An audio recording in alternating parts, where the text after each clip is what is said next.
Let's see, we are back. Leave the stuff alone. We are back. Thumbs up, like, share, and subscribe. Share and subscribe. We're going to be taking on this whole thing about the Mann Act and the R. Kelly situation. Thumbs up, like, share, and subscribe. Like, share, and subscribe. So basically, ScrewTube had taken down the other part of our video during the R. Kelly video essay where we talked about a lot of police officers. One police officer, they had just a former police officer, he'd just been found guilty of having some like involvement in the disappearance of a girl who's been found and killed. So here's the thing, because they just convicted R. Kelly last week on the Mann Act and racketeering. And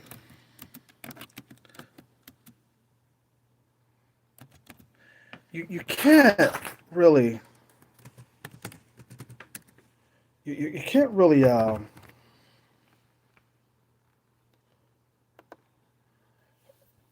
you can't really do anything. You see, here's the thing with people like Jim, the pod. What's his name? This white dude.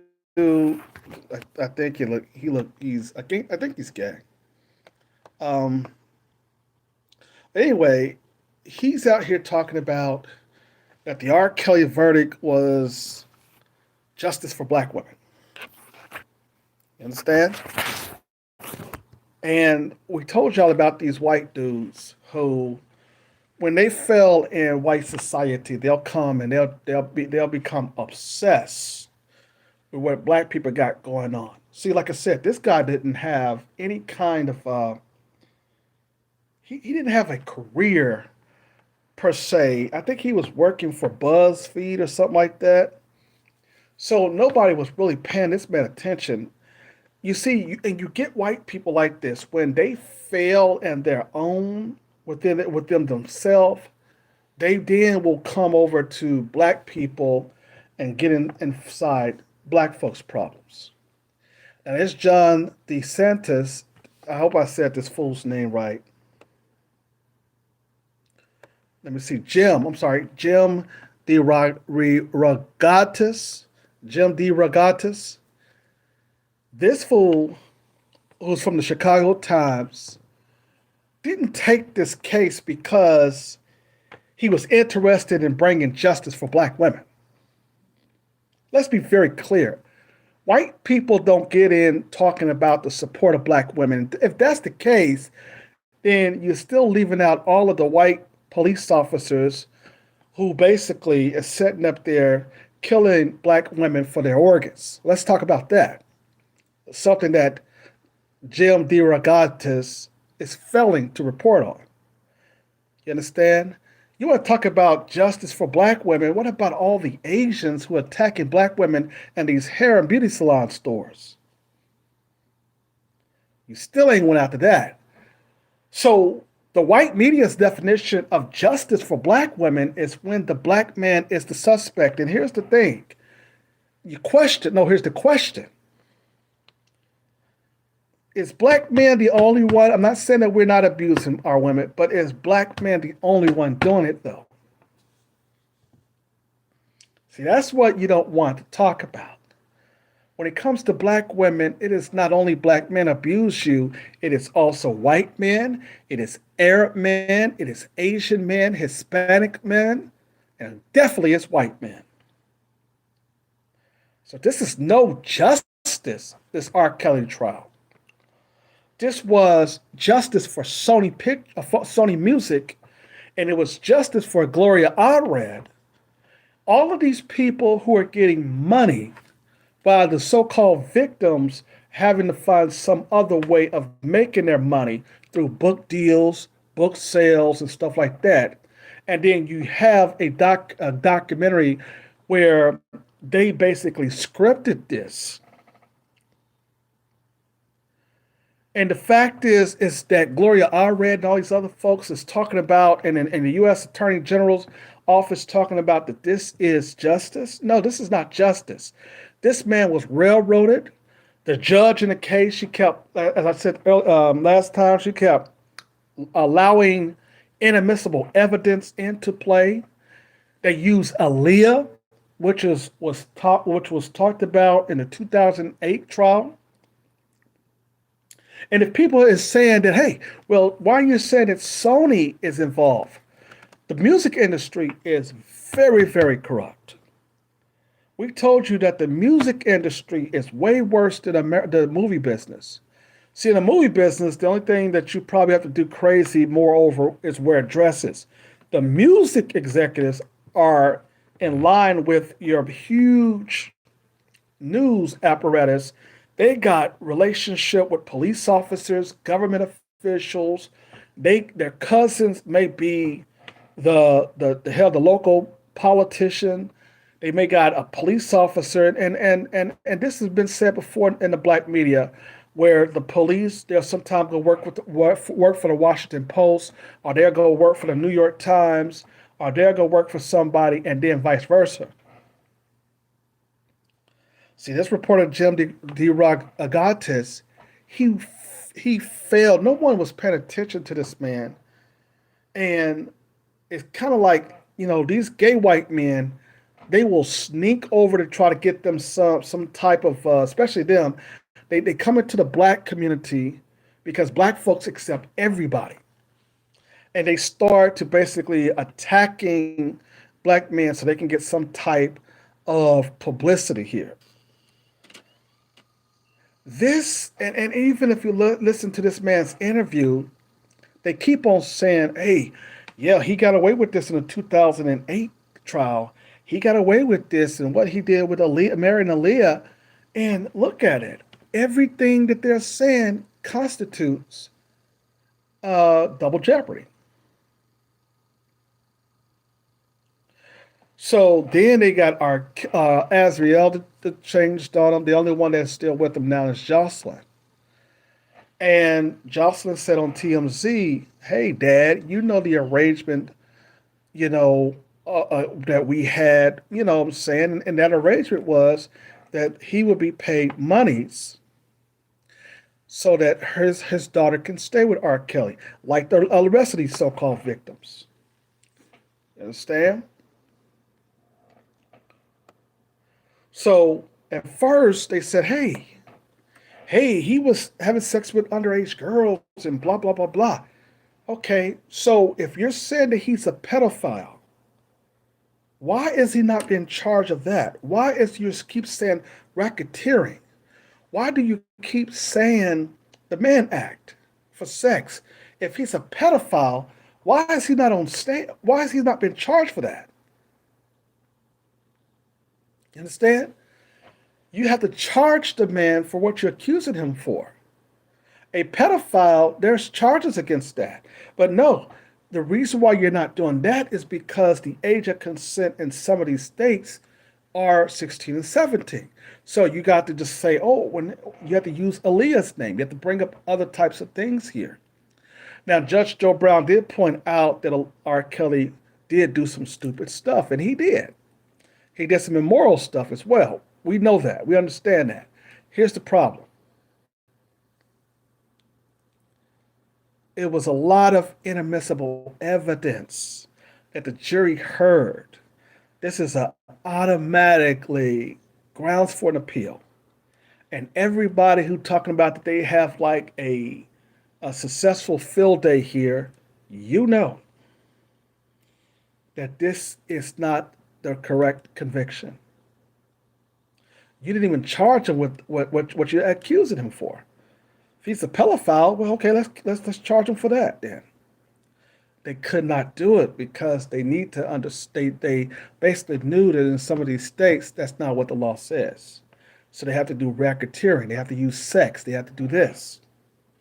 Now, the Mann Act. Let's talk about that. Also known as the White Slave Traffic Act. also called the Mann Act. It's a United States federal law passed June 25th, 1910, codified amendment at 18 USC 2421-2424. It is named after Congressman James Robert Mann of Illinois. In its original form, the act made it a felony to engage in interstate or foreign commerce transport of any woman or girl for the purpose of prostitution, or what they called immorality, human trafficking, debauchery, or any other immoral purposes. The same kind of act that they failed to convict Elvis on. Thumbs up, like, share, and subscribe, family. Same kind of act that they refused and to convict Elvis of. And why do we think that Sony Pictures is behind it and has the U.S. government? Number one, why is the Homeland Security Department going after black celebrities based upon a documentary and a YouTube movement? I mean, a Me Too movement. That shows you basically who's in the pockets. That shows you how powerful the record labels are, where they have government officials in their pockets here. Sony Pictures did the same kind of situation with they tried to do with Michael Jackson. Remember, Michael Jackson died because of his doctor giving him certain types of drugs. I believe that Sony was behind that. They tried to oust Beyonce at her performance. So when you talk there about a lot of the record executives, they have power. They can pay people, just like you look at the science community with Dr. Fauci. Look at all of this.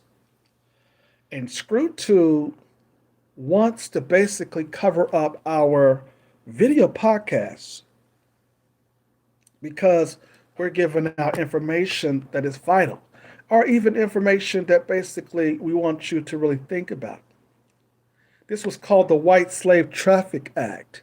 So, in other words, there was a black man who, I think his name is Jim Johnson. He went around with having sex with these white women, and they wanted to stop that. So they basically passed this law, and they finally prosecuted him and others for doing it. That's the reason why the law was created, because they wanted them to stop having sex with all these white women, going across state lines and stuff. So they're calling it human trafficking and all that.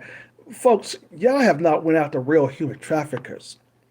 Retired police officers and current police officers are the real human traffickers. If you want to talk about a lot of these black kids and their organs going missing, like in Kendrick Johnson case, that is justice for black women. When you go after these people who are really engaging in organ harvesting against them, killing them for their organs, killing them for other things. You understand? So the Mann Act was used for that purpose. And then another thing they said, shout out to my nephew Cameron. He's online with us. But they said that the White Slave Traffic Act was primarily stated to intent of addressing prostitution, which they know is another lie, because you didn't go after Elvis Presley. You didn't go after all the white men who was doing this as well. And so that's why I couldn't. When they said that this was a victory for black women, there's black women who don't even see this as a victory, and it's obvious why. Because this is no victory for black women. This is not. The article here goes on to say here on Slate.com, we'll give them credit for the article. Ever since reports of his predatory relationship with teen R&B star Aaliyah first appeared in 1994, Robert R. Kelly has faced countless of accusations of manipulating, abusing, and kidnapping underage girls, eluding justice all the while. His only courtroom trial before now regarding child pornography charges related to an infamous videotape ended with the acquittal back in 2008. But things may look different for the singer starting this week. On Wednesday, Kelly entered a Brooklyn courtroom to stand trial for several federal charges, including sex trafficking, racketeering, and bribing a government official to procure a fake ID for Aaliyah, identified as one of the 22 Jane and John Does involved in the case, so that Kelly could officially marry her. The new proceedings come 2 years after Kelly was arrested in his hometown of Chicago and charged their underage 13 federal counts, accusing him of sexually exploiting children, among other horrific details. The Department of Homeland Security officials and police force detained Kelly in a Chicago correctional center until he was transferred to Brooklyn earlier this summer to await his separate New York based trial. Now, notice that they didn't even take questions the Homeland Security Department and this so called lead prosecutor, they didn't even take questions from the media. They just gave out statements and stuff like that. It was like, wait a minute, why y'all not taking no questions? We really want to know what's going on here. Why is y'all not taking questions regarding how y'all came up with charging him with racketeering like a mob boss?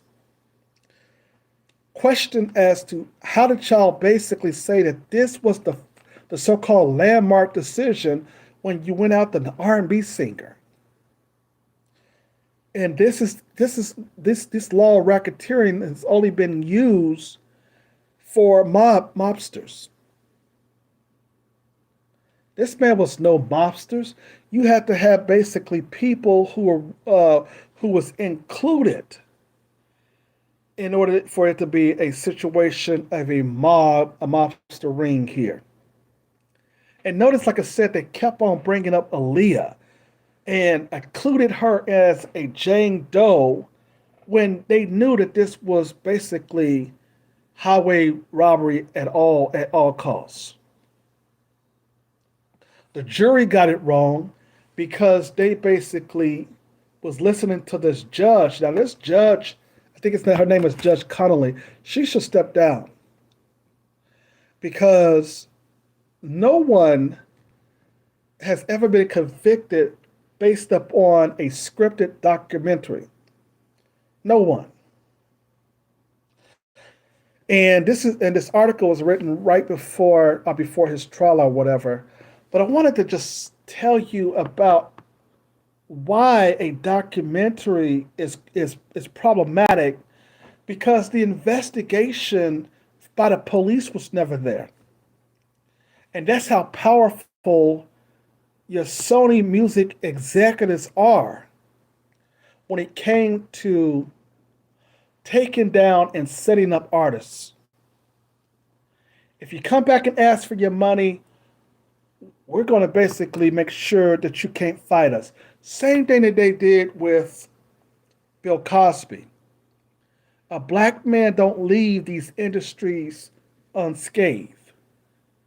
And that's because black men and black women must recognize that you are always a threat to this society.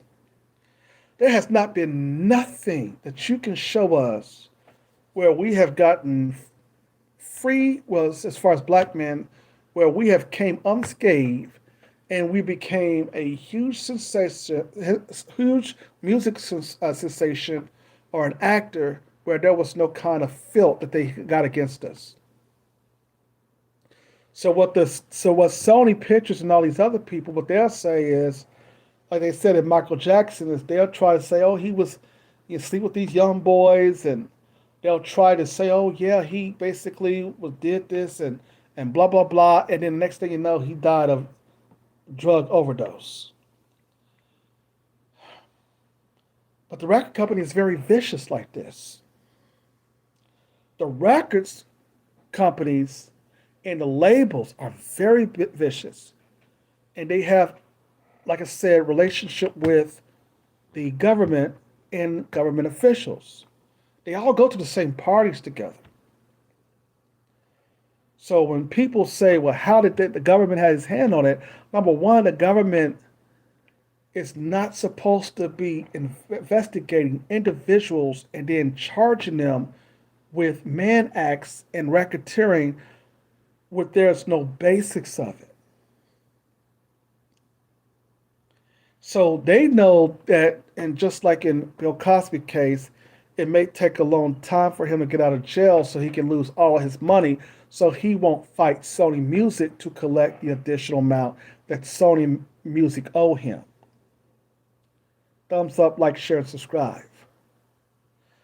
So this Jim the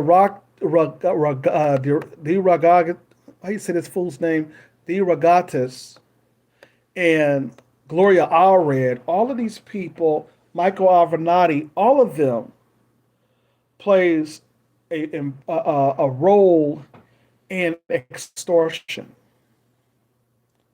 All of them plays a role in extorting R. Kelly out of the 500 or $400 million that he should have now. And Bill Cosby played it smart. Bill Cosby said, okay, you can put me in jail. There's a technicality. You said that you were not going to basically, um, you said you're not going to prosecute me. So I'll tell them, yeah, I'll supply these people with drugs. So then they went and prosecuted. The new district DA went and prosecuted him. And then he went to jail. And then they talking about it's a technicality. No, it wasn't a technicality. They knew that he was not supposed to be charged because that was the agreement from the previous district attorney's office. So you got to watch out what these folks are saying. They always got some kind of excuse when it comes to a black man.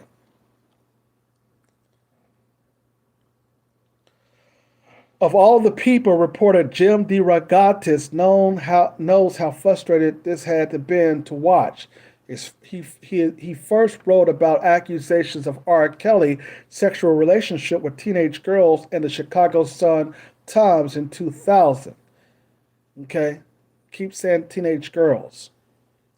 2 years later, he broke the story of incriminating sex tape that would lead to the Kelly's first court case. In the following year, even as Kelly walked free and listeners welcomed R. Kelly back into their playlists, the rock goddess kept talking to women who'd been involved in sickening situations with the singer, reporting their stories wherever and however he could. His years of reporting finally accumulated in the bombshell BuzzFeed report that helped land Kelly back in custody. You're admitting right there, in this particular piece, you engaged in what? Double jeopardy. This whole piece that Jim DeRogatis just mentioned shows you it's double jeopardy.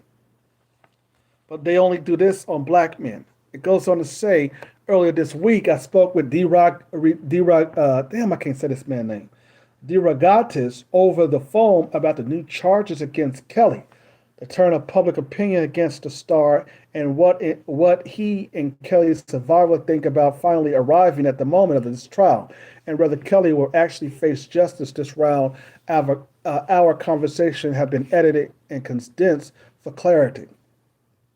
First of all, the type of jurors y'all got, that's number one.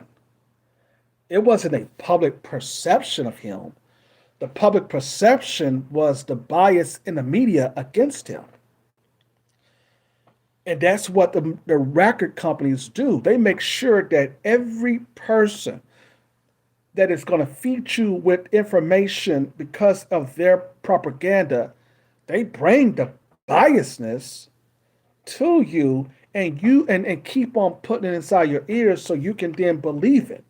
Even though that it may not be true, you're going to believe it's true because they keep on reporting on it. Look at all of these folks, even including this so-called black news channel, who basically say, well, we're trying to get both sides of the story, but you didn't get both sides of the story until he was convicted. You understand? They keep saying underage girls, and we keep telling you that the age of consent that some of these lawmakers passed was at 16 and 17. Immoral it may be, but it was not breaking the law. And so when you look at what was going on, they kept saying underage girls, underage girls, underage girls. They just kept saying that. Okay, but they didn't prosecute him for underage girls. They prosecuted him for trafficking and sex trafficking. So that means that any celebrity could be basically what? Brought on charges if they wanted to, or if Sony didn't want to pay them their money, they just used the same kind of laws that they did in R. Kelly to make sure that, hell, you'll be paying out so much money fighting us. That's the dangerous about getting a lot of attorneys because the attorney is going to make sure that you they chart that you get so much money. I mean, give so much money to them. Hell, before after you finish fighting your case, hell, you won't even have no money to even live on. Sony Records know that they owed R. Kelly money. So these stars that they go out of, these music stars that make them millions of dollars, like R. Kelly did, they basically, and he just came and just asked, "Hey, where's the rest of my money?" That's all he asked for. Where's the rest of my money? And then all of a sudden, here come these lies. But it was his fault because he fell for the trap. You see, the record company go out there and tell you, "Hey, get in trouble doing this and get in trouble doing that," and then you go out and do it, and then they're gonna keep that information. And here you go, 20 or 30 years later, they bring it up.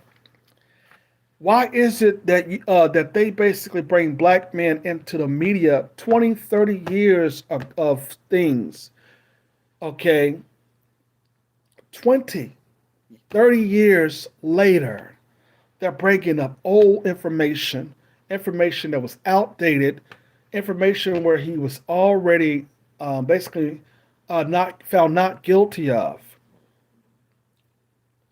Jim DeRogatis in this piece, when he's interviewed, goes on to say, "I was talking to this morning with Dream Hampton, another black woman who was involved with this Me Too crowd. She was one of the producers of this thing here, who was the showrunner of Surviving R. Kelly. And we both agreed that despite all the work we have done in reporting this story, we are all fully expected to be shocked by some of the things that come out of in court. I know the names of the 48 women whose lives R. Kelly had ruined. I just think the whole thing is very long tragedy that is now perhaps coming to the beginning of a conclusion," I said. "The beginning because of the trial. In Brooklyn is one of the two federal trials. Whatever happened in Brooklyn, the second federal case will proceed in Chicago. After that, there is state charges in Illinois and Minnesota." Okay? So now, and we're going to make sure that we talk to everybody. See, this is how dangerous the news is. This is what propaganda looks like when you're in the press. They'll sell you a lie.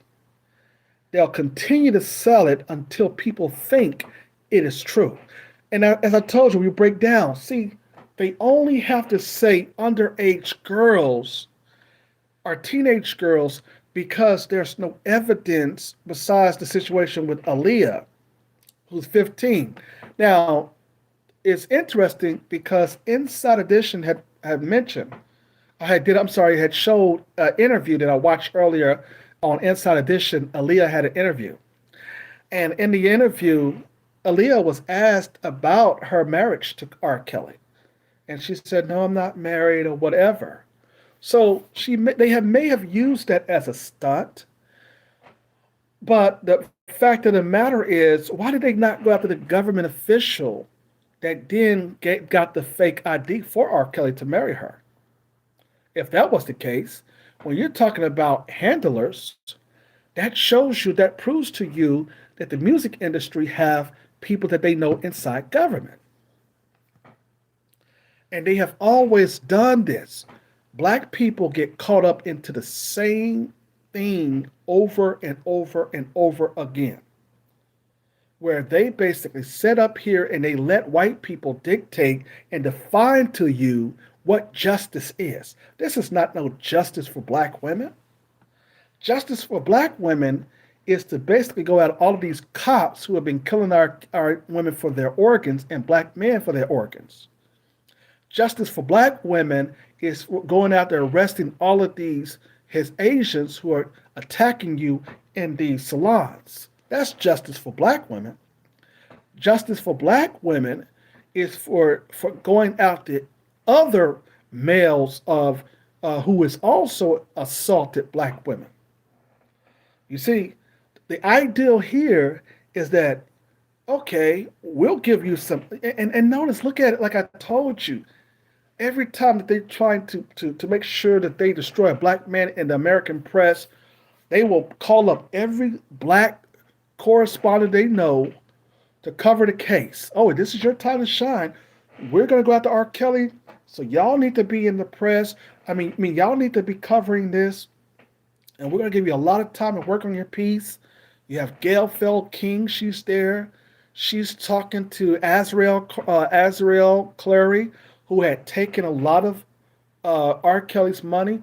She was willing to have a relationship with R. Kelly. She had a cell phone. She was in a three relationship with him.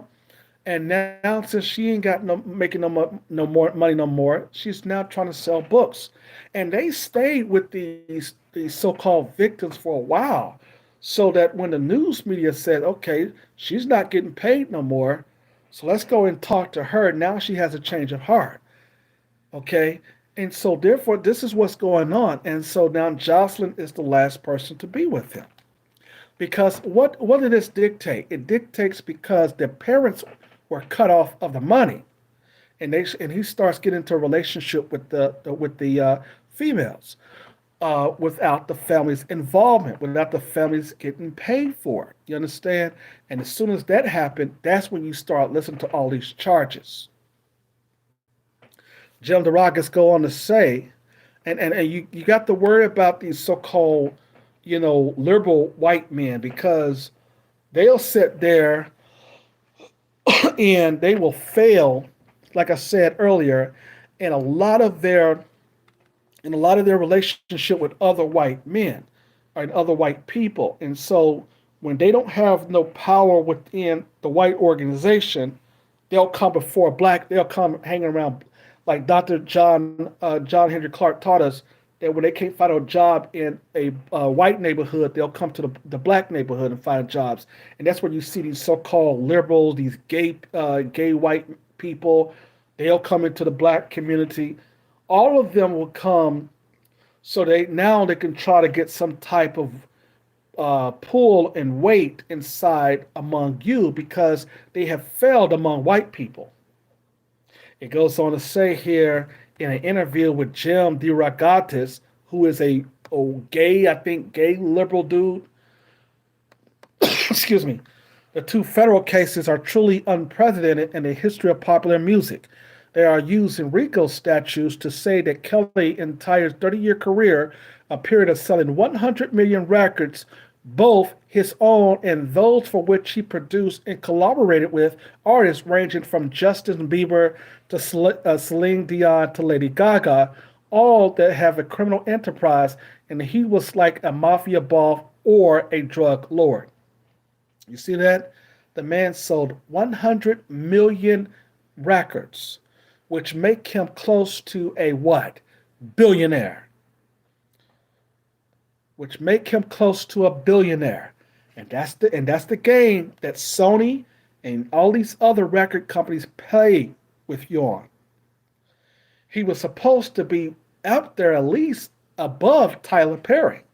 That I think now Tyler sets on $600 million.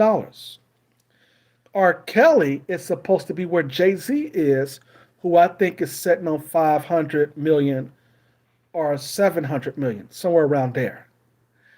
And then, but what they're saying is that they don't want to create more black billionaires.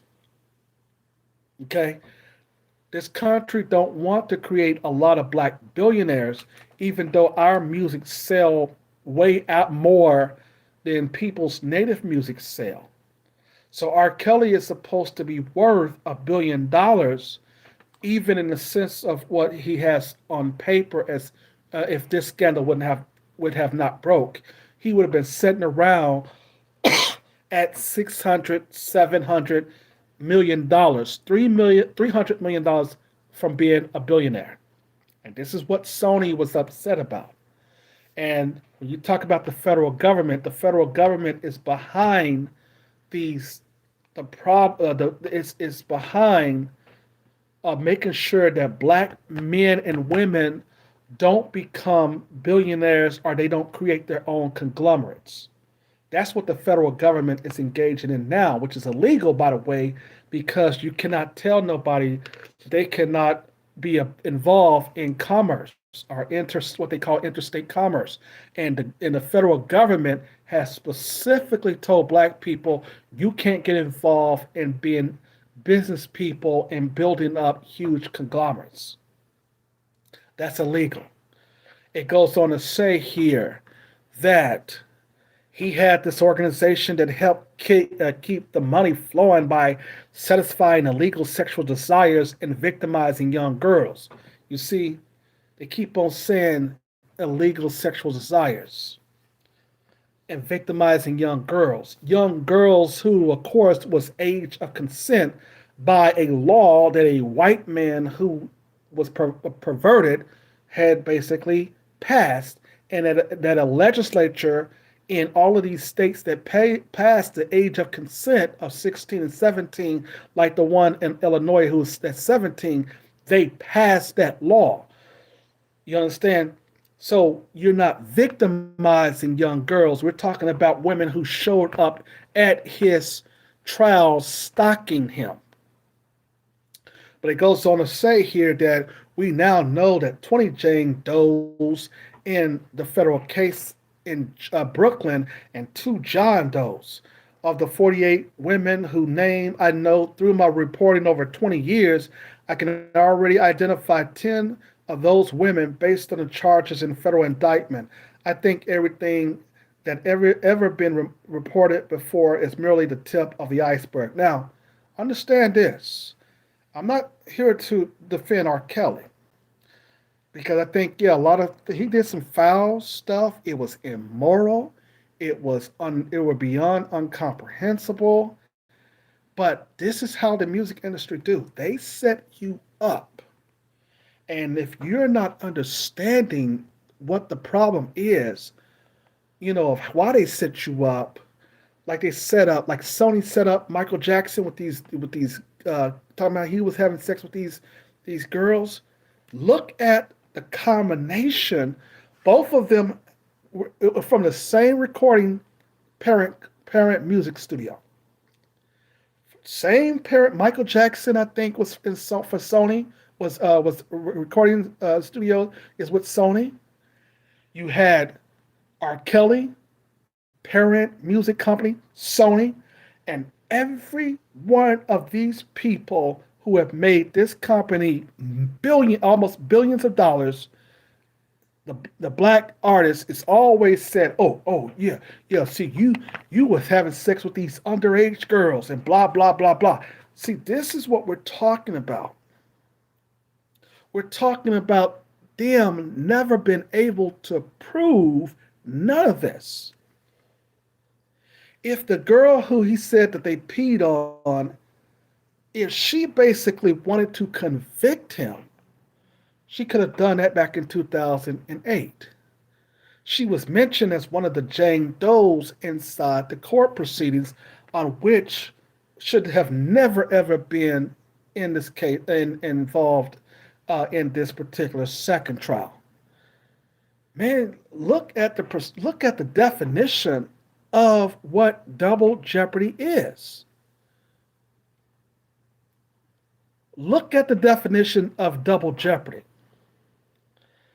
And if you don't think Sony records have anything to do with this, you are foolish, fooling yourself. Sony Music owes artists like R. Kelly and Michael Jackson and all these other folks millions of dollars. Capitol Records and all these other folks, they basically align, they go to the same parties and they join the same organizations as government officials. You understand? And so a phone call was made, a second phone call was made, and notice, like I told you, they took no questions after he got convicted. No, none of the government officials from the Homeland Security Department wanted to answer any questions. And you know why now? Because this man was railroaded. You understand? Goes on to say here, though, that the feds played their cards very close to the vest. We have not seen witness lists yet. We do not know if any of these people who worked for or with him are going to testify or be witnesses. Now, this is at the very beginning here. Now, let me go back. But who we're going to hear from is New York among the victims and among the enablers. That's a big mystery. The feds play their cards very close to the vest. Now, what they're saying is that, see, the feds do not tell you, they don't give you a witness list so that you can basically say, okay, well, who is these people charged, is basically charging me, accusing me of this. So you don't see the witness list until you get to trial. And you're like, this person going to testify against me, that person going to testify against me. And you're like, wait a minute, hold on, man. I don't know this person. Why the hell is they testifying? See, that's the problem with federal cases. The person that the defense counsel is like, hell, we don't know who's on the witness list. Who is all these people? And they're just sitting up here lying in federal court under oath, and the judge is sitting there just letting all of this inadmissible evidence in. You're like, wait a minute, wait, hold on now. What's going on? What's up? But we ain't seen no witness list. We don't have access to the so-called evidence. A lot of this stuff is double jeopardy.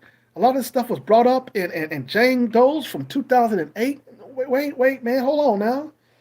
This is double jeopardy here.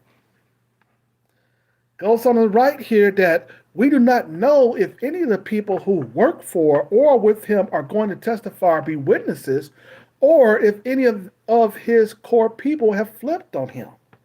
We really don't have a clue about the evidence the federal government will present. But I know that the federal government, the FBI, the United States attorneys and investigators, and the Department of Homeland Security spread out far and wide from coast to coast, and there's nobody I've interviewed that they haven't talked to. They knocked on every door. See, why would all of the government officials go after just one person who they claim ran a criminal enterprise? This is telling you that they do not want to create more black billionaires. That was their whole game plan. So that R. Kelly then, just like with Bill Cosby, if they're worth almost $1 billion, could start their own conglomerate. And it was told that Bill Cosby wanted to get a piece of NBC. He was going to buy NBC. Okay, and he came out with his money, of course. But even before, after he basically, well, they was trying to, he was trying to buy and purchase it at that beginning. Now, all of a sudden, the acquisition is already gone. You see, this is what they play games with us on. And black people buy into this foolishness. That's the reason why we never get ahead on anything. Because we basically will want something individual. See, white people have taught us to do things individually. So then they divide and conquer, and before you know it, Hell, they getting all the money, and we're sitting here looking stupid. That's what we do all the time. And it's basically the white media, as you know, their propaganda is set. It goes on to say, we now know, thanks to the federal indictments, how Kelly was found not guilty in his last trial through a pattern of intimidation, bribery, physical threats to the witness, just like the mob. And in Chicago, apparently, the girl on the infamous videotape and her parents are now cooperating with the government. Another example of double jeopardy.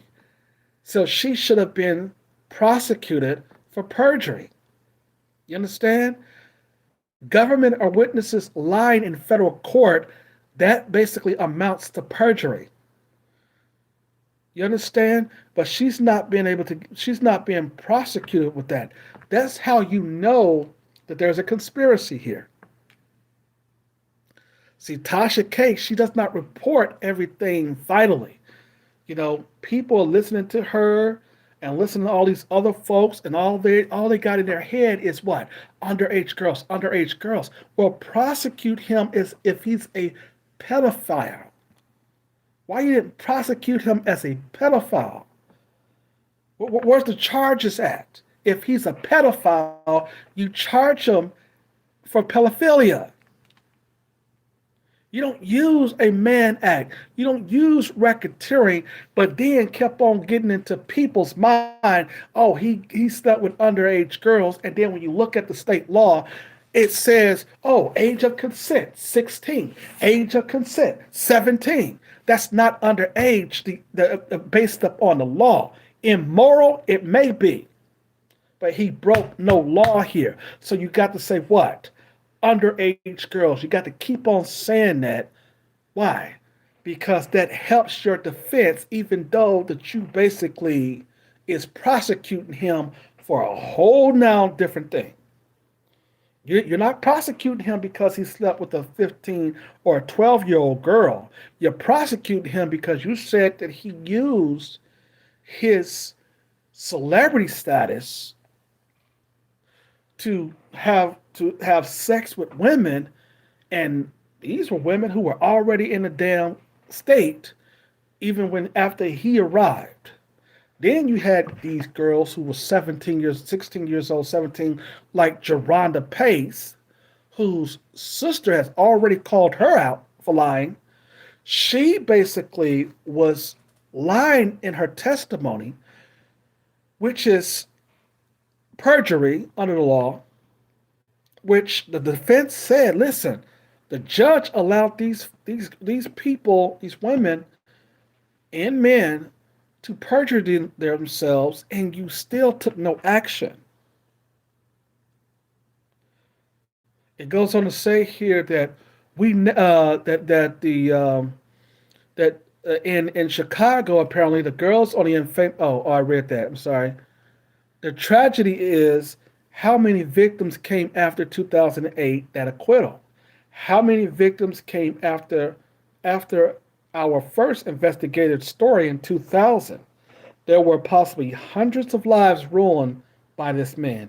And I think we're going to hear about many more as these trials unfold. See, this Jim DeRogatis, he's already telling you what we did was double jeopardy. That's explaining it right now. And then you got to go 20, 30 years back because, see, on a black man, it doesn't matter how long ago it was. Let's go ahead and go back. Let's find something in his past 30-something years ago, and we're going to bring it up now, and then we're going to basically charge you with it now. And you're going to tell me that there is fairness in your judicial system? Come on, man. You see, if that's the case, then let's go back and let's investigate all of the white men who work for these corporations who stepped down for sexual harassment.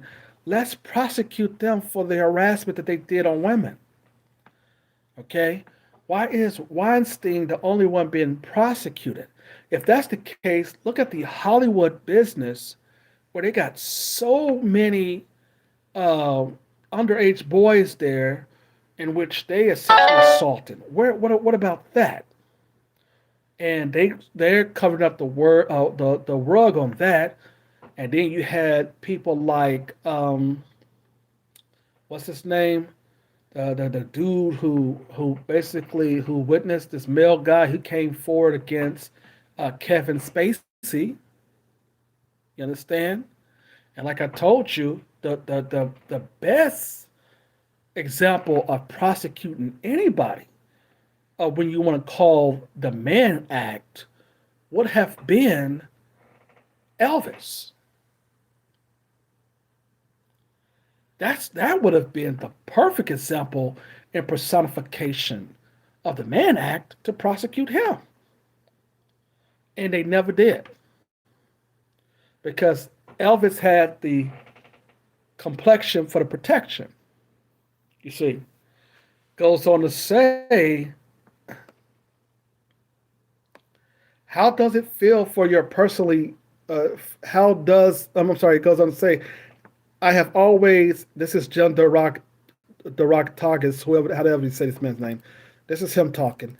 I have always been extraordinarily proud of the fact that in 20 years of reporting, there has not been a single clarification, correction, or illegal threat. Every word I've reported and with other reporters at BuzzFeed, at the Chicago Sun-Times, at the New Yorker stands. See, what is he saying to his other news people? Oh, yeah. You fired me over this. And see, now I'm going to make a big name for myself after you got rid of me from these agencies. You see, y'all let me go when I worked here and when I worked there. Y'all let me go. So now I'm the one who uncovered this so-called story, and now I'm getting a little bit shine, and y'all should be regretting it. You understand? That's his own personal amusement. This is for his own personal satisfaction. So it was something where he basically was let go by these newspapers when reporting this stuff, and they're like, "Man, we can't ride with this." And now he's trying to bring it up in their face because R. Kelly had been found guilty. Guilty, he's been found by a jury, but basically the judge gave them wrong instructions in which they use based upon the guilty plea, which means then it's automatically a grounds for an appeal. Now, a lot of people don't understand, but now it also depends on the jury. Okay, now let's go to Chicago, where he has to go next. Okay, because their sentences is like 8 months away to see what he's going to get and how long he's going to get. But they're saying he's going to get 45 years. Now, if that's the case, he has a long uphill battle because the attorneys have to work on the appeal, and then a court is going to say it's going to most likely toss it out because the case it was number one it was a lot of problems with it, and number two, they didn't prosecute him for what they said he did. You understand? They prosecuted him based upon seeing the jury prosecuted him based upon seeing the emotions coming from the so-called witnesses. That's what they prosecuted them on. But then on top of that, it shows that they lied under oath on stand. A lot of them admitted that they lied about their age, which then means that that does not compute that he broke the law normally. You have to convict based up on beyond a reasonable doubt. There was so much doubt in this case. There were double jeopardy concerns. Nothing that they said basically within the 2008 trial, nothing that they said was different in this trial. All they said was he was being mean to his ex-girlfriends, which is not breaking the law. There were some problems. And when all the money ran out, that's when they became very scarred. And then it goes on to say here, this Jim DeRogatis. So to see it all laid out in black and white with the additional details that I've never ever knew of in two federal indictments, but I don't think my feelings matter. I've been in touch with some of Kelly's accusers in the past week as all of this is stirred up again, as all of them get dragged through the mud and experience waves of hatred on social media, as all of them are wondering if or when they will be called, because none of the women I've spoken to have ever talked to a witness counselor yet, much less learned of whether they're going to have to go to Brooklyn or Zoom in.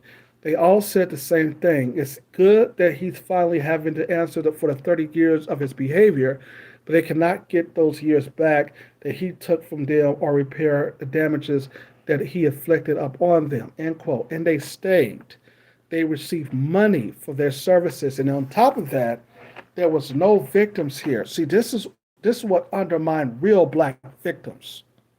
This type of stuff right here is what undermine real victims, real black women who are victims of, police harassment, brutality, getting killed for their organs, coming up missing because of cases like this. This is what undermines that. This is what the white media wants to put on to show so that they can get some increased numbers of advertisement instead of doing real news reporting. Real news reporting. This is not real news reporting at all.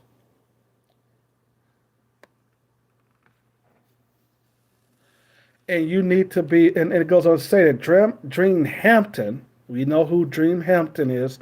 She's the showrunner for the Surviving R. Kelly series. Told me this morning that Kelly's streaming numbers went up to nearly 5 million a month again on Spotify. Now, this article was written back in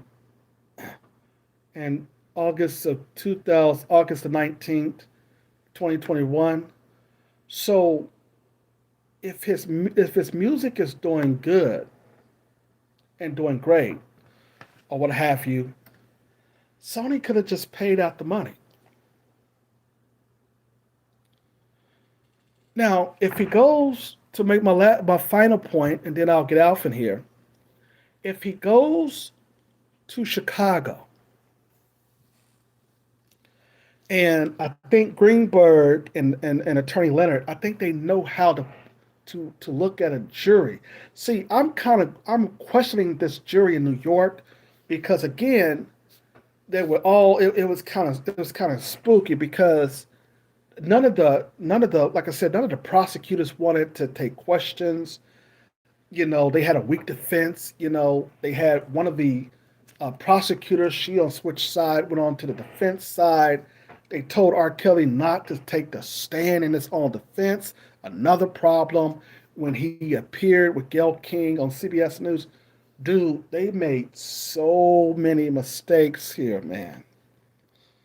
This right here was crazy. This is the danger of the music industry. I'm telling y'all, the music industry got people in higher places. You see, because black folks are ignorant to the law, and and everything was propaganda. This conspiracy theory that a word white people made up when they don't want you to know the truth. This is what we're talking about. This is very scary. Their whole game plan is for not creating black men and women as billionaires. That's their whole game plan. And the easier way to do that is in what? Entertainment. The music and film business provides a lot of actors the affordability to make money, which their income probably exceeds, if they have a good movie or they have a good records, almost a $500 million. He's close to $1 billion, so we're going to pay you $500 million.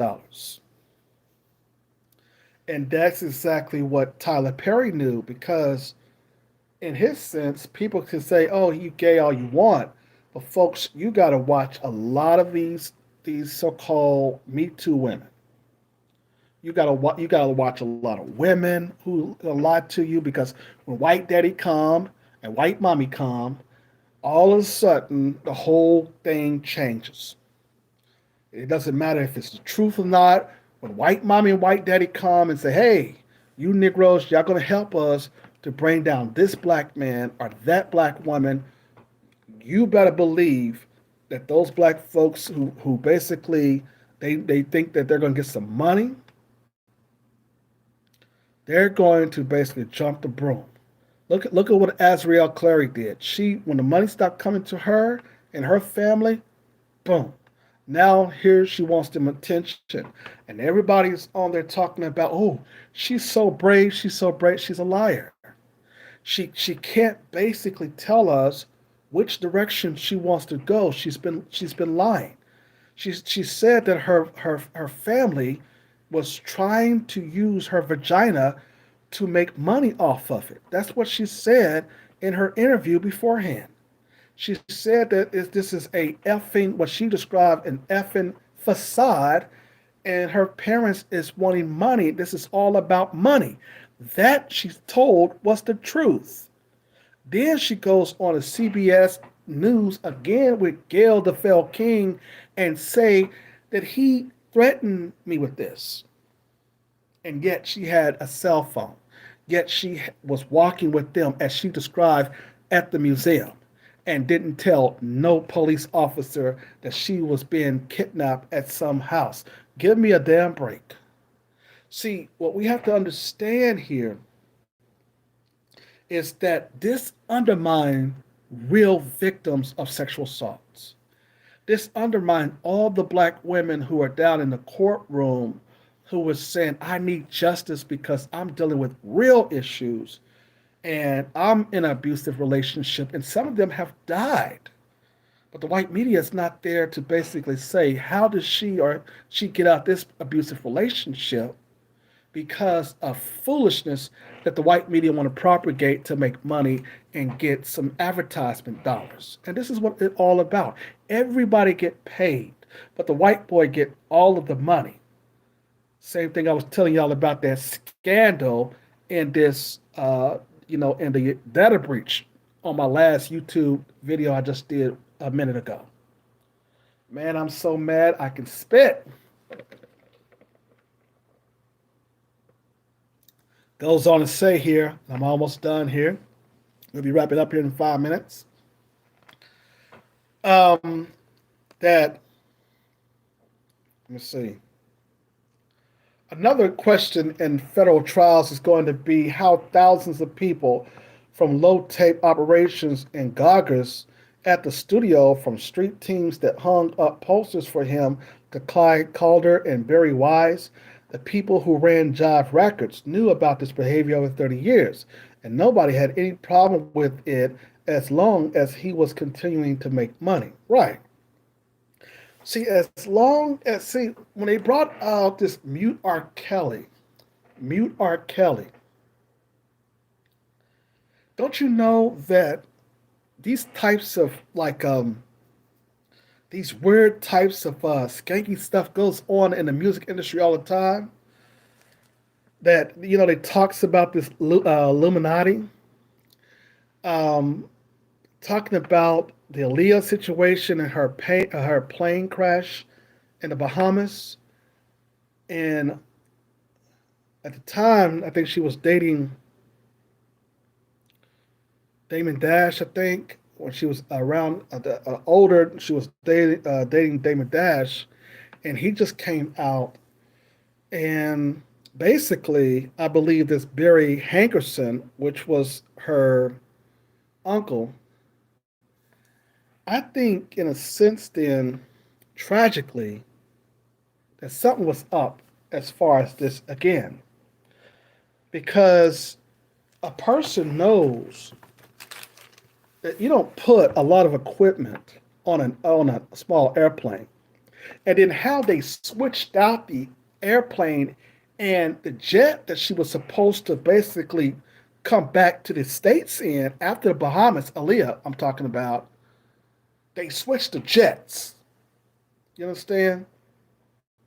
And in some of these situations where the pilot sometimes can parachute himself out of these planes if you really want to do a real crash here. But no, the most important, I think I'm speaking hypothetically though. But if you notice that they uncovered that the airplane that Aaliyah was in was not supposed to be the same aircraft that she basically that they had for her. So the jet that they had for her, that they chose for her, that basically was not what she received. That was changed. Now you know where I'm going with this, okay? I know y'all gonna try to call me a conspiracy theorist again, but look at that. See, when Sony wants to then get rid of you, I'm just saying, the music industry want to get rid of you, they will do it. There's ways to do it. And that's the reason why the family of these artists, they need to get more involved in, instead of fighting with each other, they really need to get involved with making sure who the celebrity of their family is dealing with so they'll be able to know to go after the same people that the celebrity was going after until he or she had passed. And there was a lot of, and that's what a lot of brave women, wives of some of these people have done, and men. And that's why I like certain types of people who basically they'll say, I'm going to handle all of my husband or wife's affairs and make sure that they're not railroaded. Okay, a lot of people talk about Tamika Wright on Easy, for instance. I believe that there was a conspiracy to kill him, but I think Tamika Wright made it clear that she did not want Jerry Heller involved anymore. That was very, very important. Speaking of Easy E, I told you that his birthday, I think, was in September, that they had done a lot of, you know, they had changed his monument at his graveside, and his two daughters are still fighting. One of them stay here in Georgia, but they're back and forth with EB. I think EB is the one who's causing all the problems. But they celebrate his life and stuff. See, let me just tell you about the music industry. The music industry will set you up. They would even have to kill you. They'll try to prosecute you. They'll do everything they can because they're friends with these politicians or these prosecutors. That's the reason why it's foolish, as Judge Joe Brown taught us, for us not to participate in local elections where we have to choose the district attorney or the judges. Okay. But I wanted to talk about the conspiracy to bring R. Kelly down. Our black people have a problem with understanding and looking at the fine line. This is not getting, this is not justice for black women. As it goes on in, it says that R. Kelly's a victim were victims of color. You see, notice they use that word, people of color. They always got to use that, right? Then it goes on to say that I've never interviewed a white woman of the 48 women who bravely trusted me to tell their stories. There's one Latino and 47 black women. Now, it's interesting that he would say that. None of the white women who basically accused Harvey Weinstein, none of them who accused what's his name, this Lauer guy, none of them who basically um, accused all these other white women who basically were sexual assaulted in the movie industry. Have you noticed that they didn't go running to Jim DeRogatis? You know why they didn't run to him? Because they knew that this man was just after trying to get notice and recognition so that he can get money off in certain types of newspapers because he needed some type of credibility. He's been a flunky all his time. He was a small BuzzFeed editor. Nobody was paying him attention, and he thought that this was going to get him somewhere of notoriety. And that's what they do. They basically don't have no notoriety. They're not like the big guys who are at the Wall Street Journal or the New York Times, and they basically want to make a name for themselves, but they want to be a part of a big newspaper conglomerate, and they can't. So they get so, and as he admitted here, let's read that again. But the difference with the NXIVM, which whatever that means, and Weinstein is those are predominantly white actresses in many cases. And Kelly were victims of color. See here, like I said, it's 47 black women, and you're going to call them victims of color. You understand? This is the problem we're having now. Every single one of them, I've never interviewed a white woman of the 48 women who bravely trust me to tell their stories. There was one Latino and 47 black women. So now, see, there was 47 black women and one Latino, but now they're still victims of color. And that's the separation that they do between black men and black women. This separation and this divide proves to you as to why we're not where why well it proves to us why we're at where we're at. Because we're allowing the white supremacists to define what justice is.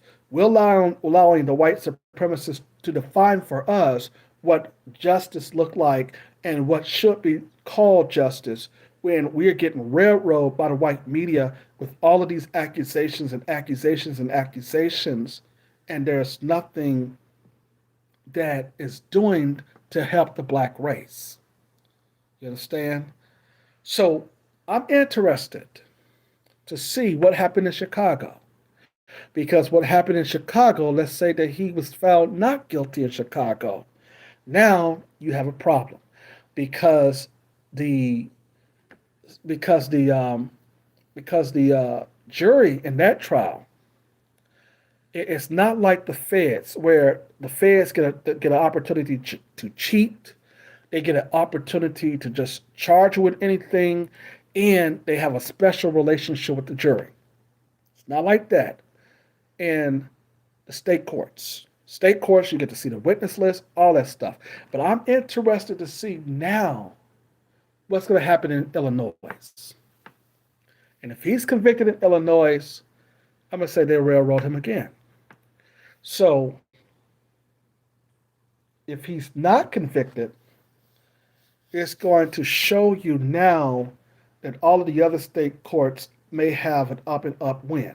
The federal government always try to win. They always try to win. They don't like losses at all. When the feds come out to you, they basically make sure that they reassure that the jury and not tell you, not take no questions because they're railroading you. They're basically making sure that they get a conviction here.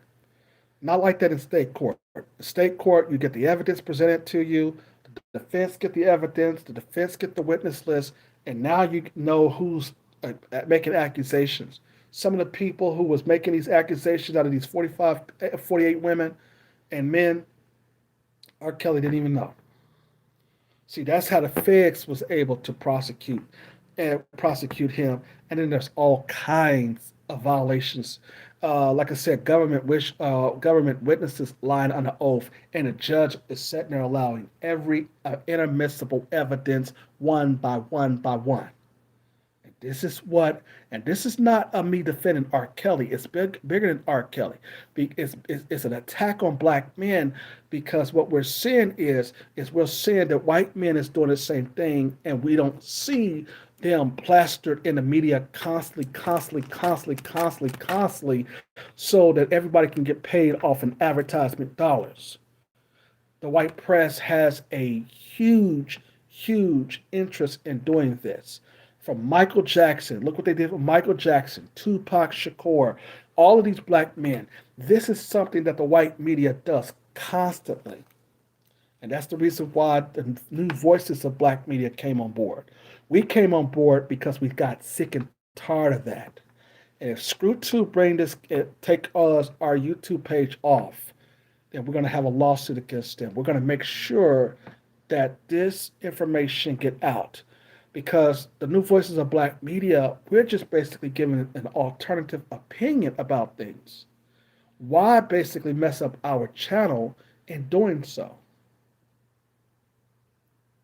If you have not already subscribed to the Lawyer Henderson podcast show, do so. Don't forget to thumbs up the video, like, share, and subscribe. Like, share, and subscribe. Visit our YouTube page. Our website is coming soon at lawyerhendersontv.com. And we're going to have the website up soon. And we're going to continue to talk about all of the injustices that we have in the United States of so called America, but the United States of divided America, because we are divided in this nation. We are not together whatsoever. Join me on my next podcast, same place, same time. And adios. Don't forget to share your comments. If you disagree with us, make sure that your comments is down there below. Make sure we can read them.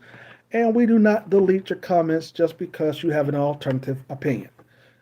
Okay? Because over here, we let you basically, basically say what you want to say on the comment page. We don't try to interrupt anybody's freedom of speech like Screw2 does.